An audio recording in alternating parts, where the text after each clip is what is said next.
Episode 1, The Brief. Hang on 2 seconds. Hurry up, Thompson! Come on, Thompson! Just give him the coffee. Coffee? Let's do this. So David Thompson, who is the assistant editor of the Nolan Show, he comes to you with stories and he gets obsessed with all of his investigations. So I thought, here we go, what's next? But obsessed actually means he digs in deep. Oh, by the way, another FOI response came in today, exactly the same as the BBC. Oh, did it? Reasons for disclosure. So they're all Reasons not blocking for us? disclosure. Yeah, it was exactly the same. He came to me about a year ago saying, Stephen, there's a story in Stonewall. There's a story in the BBC in Stonewall, and there's a story in lots of public organisations. So that was about a year ago, and here we are today. We'll squeeze it out of them. Right, let's get this done. 80 55 55. Standard rates apply. Tweet at Stephen Nolan. Here we go, go! I'll do with something a bit lighter this morning, Mary. Cheer us all up. So who do we have at the top here? Oh, fantastic. I'll put you through. We'll come in a couple of minutes, okay? The biggest show in the country starts now. The Stephen Nolan Show.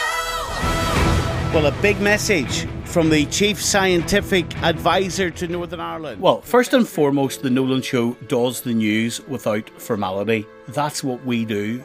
We've been the biggest show in the country in Northern Ireland for 16 years because we don't read out press statements without scrutinising them. If organisations come back to us and refuse to comment, we absolutely torture them within what we're allowed to do to get the public answers. I think we're probably one of the most robust parts of the BBC. Well, this story came to me in 2018 when I was looking at how the BBC had described just a comment on the BBC staff page, in which I wondered how the BBC stood over, because it seemed to me it didn't really stack up. And I asked them, and he said, well, it came from Stonewall, and Stonewall said it's correct, so they're the experts. And I kind of thought, well, that's odd for the BBC to be taking an outside lobby group's position as a matter of fact on anything. So that's kind of how it started, and I've been asking questions about it for a couple of years and kind of working on it more intensely in the past sort of 6 months or so. Well, I just wanted to see if you might be available one day this week to do that Stonewall podcast with us. But a recurring theme that you will hear throughout this podcast is that some people from all different sides of this debate either don't want to, or because of the backlash are too afraid to ask or even answer questions about sex, gender, self-ID and trans issues. I think most people probably associate Stonewall with the gay rights movement in the sort of 80s, 90s, the campaign for same-sex marriage as advocates of gay rights. From today, homosexuality will no longer be a bar to service in Britain's armed forces. For the first time, gay couples in England and Wales could get similar legal rights to married people. Where Stonewall's views are quite controversial at the moment is around gender. Historically, sex and gender were essentially the same thing. It meant, are you male or female? What Stonewall would argue for is that there are a multiplicity of genders, and it's about how you feel as a person. So you could be in a male body, but you could be a woman. And it's about how you self-identify. And then there are other genders, people who identify as non-binary, neither male nor female. There's gender queer, gender fluid, lots of different ways that people can identify.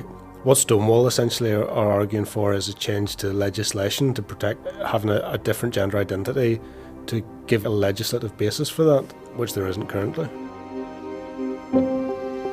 Some feminist groups feel that by doing this, it does start to impinge on sex-based rights, and that's where the conflict comes. So for example, if you're looking at women's changing rooms, a lot of feminists argue that they should be based solely on sex, but if you change the law to allow people to self-identify their gender, there's a concern that that undermines safe spaces for women and girls in sports, another area where it's become really contentious. Obviously there are physical differences between males and females, and should trans women be allowed to compete in women's sport? Lorraine Kelly on ITV's Lorraine. Eddie Izzard is keeping really busy this January. She's running 31 marathons and performing 31 stand-up gigs in 31 countries in 31 days.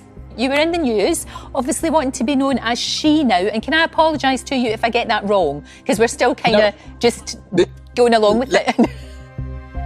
I was asked, I was on National Portrait Gallery Portrait Artist of the Year, and they said, what would you like to be known as? And I thought, well, I'd quite like to be she, because I'm in girl mode, she, her, but basically there's a request, but it's never a demand, it's never an insistence. This is all new territory. The gender debate is a debate that's been happening for just a few years, and some of the changes that Stonewall want to bring in are pretty radical in terms of how we perceive gender and how fluid your gender can be and how easily that can change. But just to be clear, we are not, nor are we allowed to, within the BBC, attack Stonewall. In fact, if anything, what this journalism might do is show how effective Stonewall are at what they're supposed to be, which is a lobbying group.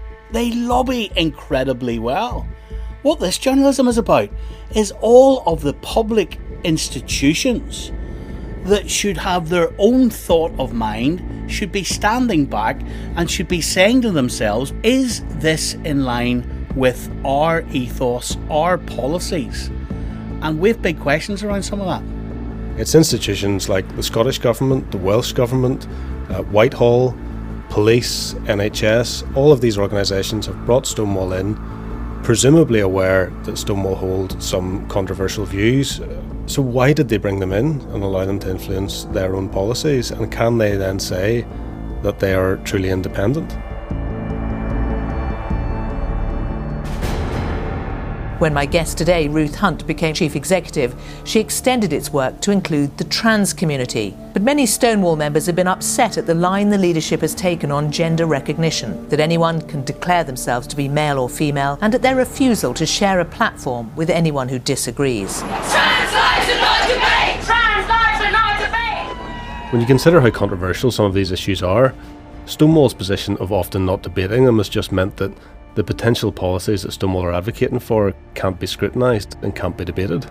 This is a hinge moment in history. If a man has his gender reassigned and he feels inwardly is a woman, in your view, can he be a woman or not? No.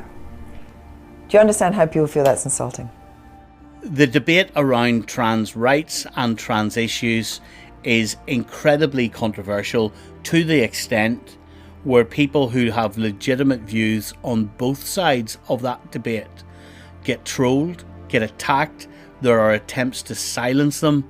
It's a really difficult space then for families and young people to be part of. A lot of the time people don't feel confident enough to speak up because they feel like if they say anything remotely negative, they're going to be branded as a transphobic bigot. And anything remotely positive, they're going to be branded as a lefty, liberal, snowflake, social justice warrior. But I think, my job is to resist that pressure from any side and just to get the truth out there as to what's going on. Where the conflict comes is how you legislate for this and how, as a society, we lay down the law in a way that allows people to be themselves but doesn't infringe on other people's rights. The DUP MLA, Jim Wells, a former health minister, raised this issue in the Finance Committee at Stormont. I don't think it's appropriate that any government agency has a relationship with a very militant, one-sided campaigning group. So far we've gone to the Scottish Government, the Welsh Government, the Northern Irish Government, to the Whitehall departments of the UK Government. We've gone to NHS trusts, the police, universities, and the BBC. So these are all big public sector organisations who already have a relationship with Stonewall. So in this we want to see how governments across the UK and public bodies across the UK have interacted with Stonewall, because we know there's a relationship there, we know money's paid, but we want to see exactly what these governments and institutions have got for their money. What were Stonewall asking for, and what policies changed because of this relationship, if any. So that's what we're trying to find out, is how much influence have Stonewall had over public policy. One of Stonewall's founding members is Sir Ian McKellen. When people say we should have been a democratic organisation. Our demands should have been passed by unanimous vote.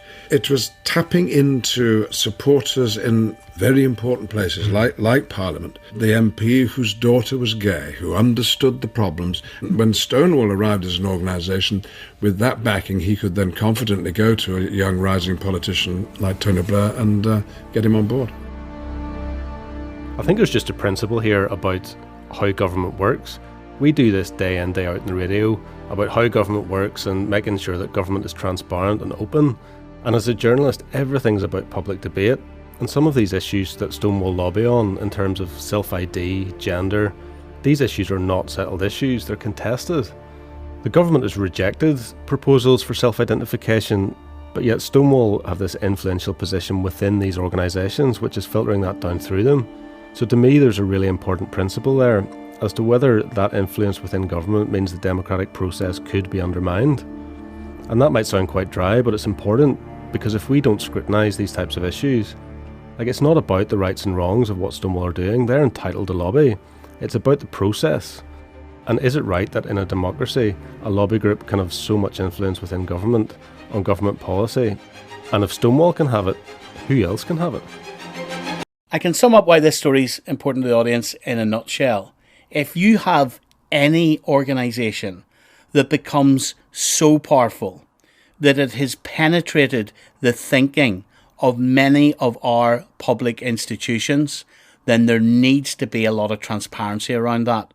The public need to be able to look at that power and scrutinise it and ask these big public, that's a key word, public organisations, sorry, how much are you influenced by this group? What about other groups that oppose Stonewall? Are they allowed to influence your policy? This is critically important to the public. It's why we're spending months investigating this.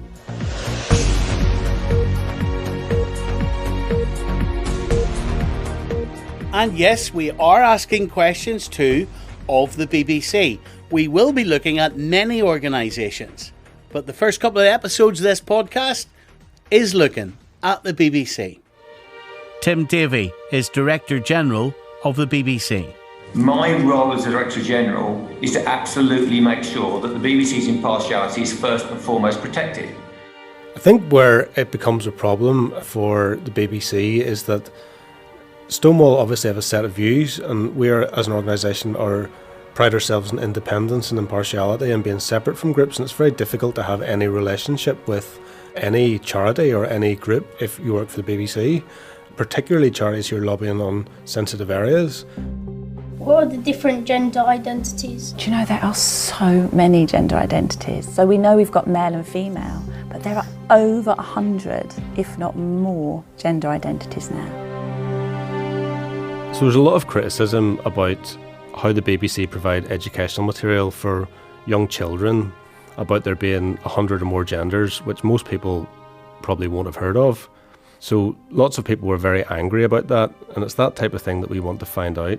Is that the BBC's position, or is that Stonewall's position? And did Stonewall influence the BBC and say, look, this is where you've got to go to. You have to teach kids about this.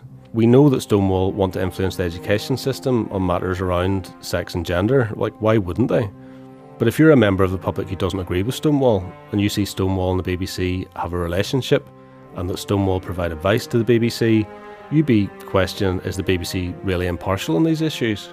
The BBC will say there's like a Chinese wall between their diversity and inclusion people and the journalism and the independence of the BBC as a broadcaster.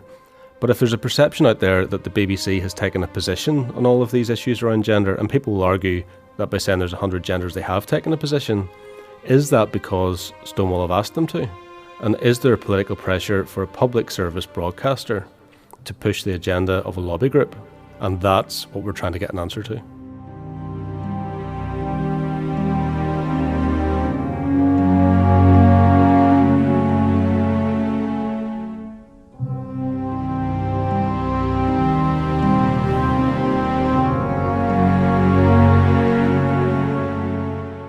In the next episode coming up, hear how the BBC suggested straight people might be listened to more than gay people, and the Workplace Equality Index, a league table which big organisations were very keen to climb up. Were they too keen?